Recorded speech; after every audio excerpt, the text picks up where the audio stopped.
Indian journalist से सारे questions लिए गए, उनको रिप्लाई किया गया। पाकिस्तानी जर्नलिस्ट हाथ उठाते रह गए, उनके क्वेश्चंस भी नहीं लिए गए। हमारी कोर्ट्स प्रोसिक्यूशन तो आज तक एक आम दहशतगर्द की भी नहीं कर सकी। पेशावर हाई कोर्ट ने कितने दहशतगर्दों को छोड़ दिया हम सब जानते हैं। आपके ऊपर कितना खौफ है उनको प्रोसिक्यूट करने का, सजा सुनाने का, हम सब जानते हैं। जिस तरह यूरोपियन पार्लियामेंट ने किया, जीएसपी प्लस पे बात आई, तो वो कोई सारे पॉजिटिव साइंस तो नहीं थे।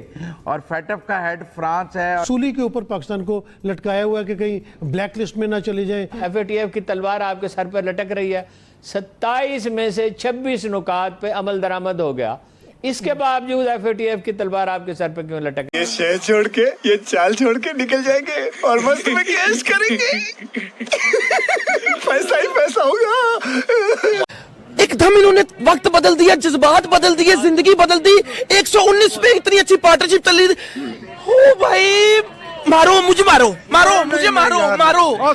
पाक मीडिया की लेटेस्ट न्यूज़ों के लिए हमारे चैनल को सब्सक्राइब करें। FATF की ग्रे लिस्ट से निकलने के लिए पाकिस्तान ने अपनी पेशरफ्त से आगाह कर दिया है। FATF और पाकिस्तान के दरमियान मुज़ाकरात हुए, जिसमें पाकिस्तान ने बकिया 3 नकात पर अमल दरामद के हवाले से आगाह किया। क्या इस बार पाकिस्तान ग्रे लिस्ट से निकल जाएगा? थोड़ी सी इंट्रोस्पेक्शन की भी ज़रूरत है। ठीक है, पाकिस्तान को विक्टिमाइज किया जाता है, जिस वजह से भी किया जा सकता है वो हम सब जानते हैं। हद ये है कि जब पिछले फरवरी में वर्चुअल इजलास पे ब्रीफिंग दे रहे थे FATF के स्पोक्स पर्सन, तो इंडियन जर्नलिस्ट से सारे क्वेश्चंस लिए गए, उनको रिप्लाई किया गया। पाकिस्तानी जर्नलिस्ट हाथ उठाते रह गए, उनके क्वेश्चंस भी नहीं लिए गए। लेकिन अगर थोड़ा सा अपने घर में भी देखें तो जो 3 पॉइंट्स रह गए हैं वो क्या कहते हैं? वो 3 पॉइंट्स ये कहते हैं, आप सारे इस तरह के लोगों को जो टेरर फाइनेंसिंग में इन्वॉल्व पर्सन्स हैं या एंटिटीज़ हैं, आप उन्हें प्रोसिक्यूट करें और उसके बाद उन पे सैंक्शंस लगाएं, और सैंक्शंस भी ऐसी हों जो लॉन्ग टर्म हो, डिसोवेसिव हों, यानी कि प्रोपोर्शनेट हों, वो दोबारा उस तरफ ना जा सकें। आप इस तरह के मैकेनिज्म्स बनाएं कि दोबारा वैसा पॉसिबल ना हो।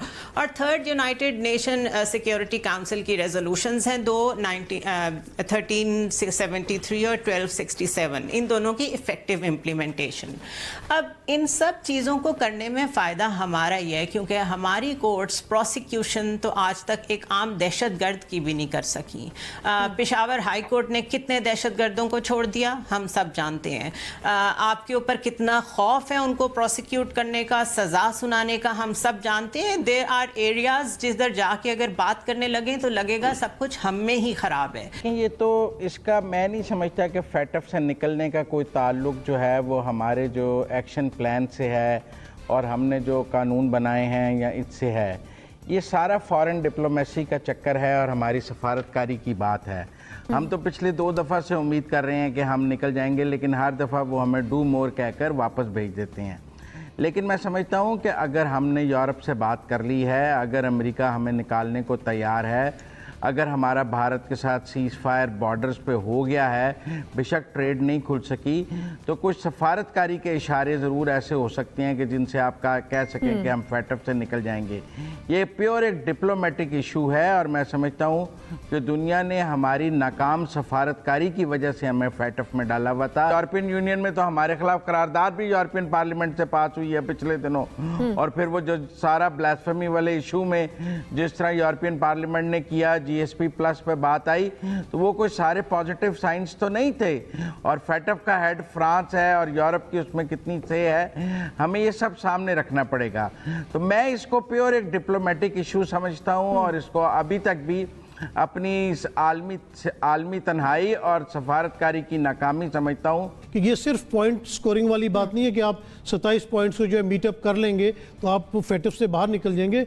बहुत सारे ममालिक हैं जिनमें मनी लॉन्ड्रिंग भी हुई है। आप देख लें कि अपना इंडिया के, भारत के कितने बैंक्स थे जिनके खिलाफ कार्रवाई हुई, और लेकिन उनके ऊपर तो कोई हरफ नहीं आया। भारत की तरफ तो किसी ने भी उंगली नहीं उठाई, लेकिन पाकिस्तान में ही सारी बुराइयाँ नज़र आती हैं उनको। तो और ये सारे प्रेशर ग्रुप्स हैं, इन्होंने उन्होंने आप देख लें कि यूएनओ जिस तरह बनाई हुई है, कभी भी फ़लस्तीन का मसला उस तरह हल नहीं किया गया, कश्मीर के मसले को कभी उस तरह अहमियत नहीं दी गई, लेकिन अगर उनके अपने ममालिक का कोई मसला होता है तो उसको वो फौरी तौर पे सॉल्व कर लेते हैं।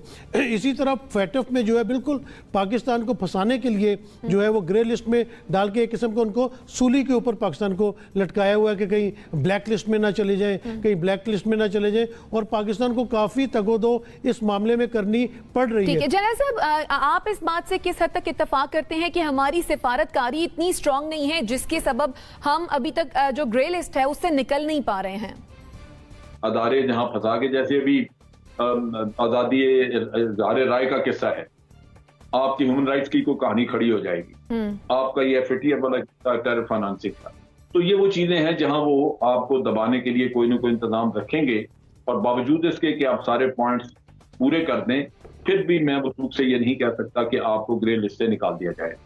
जून में FATF का इजलास भी होने जा रहा है। पाकिस्तान के लिए ये इम्तिहान अब की बार कैसा रहेगा, क्योंकि 27 में से 26 पॉइंट्स ऐसे हैं जो कि मुकम्मल कर लिए गए हैं, वो एक पॉइंट कौन सा है जो अभी तक नामुकम्मल है? FATF की तलवार आपके सर पर लटक रही है, 27 में से 26 नुकात पे अमल दरामद हो गया, इसके बावजूद FATF की तलवार आपके सर पे क्यों लटक रही है? एक नुक्ता कौन सा है? जब आप ग्रे लिस्ट में हैं तो आपकी बरामदात उस तरह नहीं हो सकती।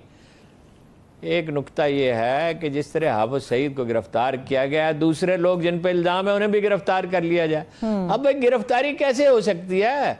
गिरफ्तारी के लिए तो अदालत में जाना पड़ेगा ना, यूं ही थोड़ी पकड़ सकते हैं। और उससे जो बदनज़मी पैदा होगी वो एक ब्लैक मेलिंग की एक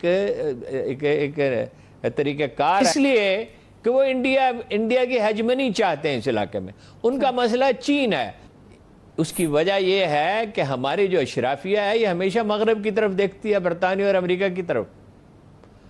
और इनमें से कितने हैं सिविल सर्वेंट, कितने हैं जिनकी दोहरी शहरियत है, और कितने हैं जिनके बच्चे वहाँ तालीम पाते हैं, और कितने हैं जो कनाडा और अमेरिका और बरतानिया मुंतकिल होना चाहते हैं।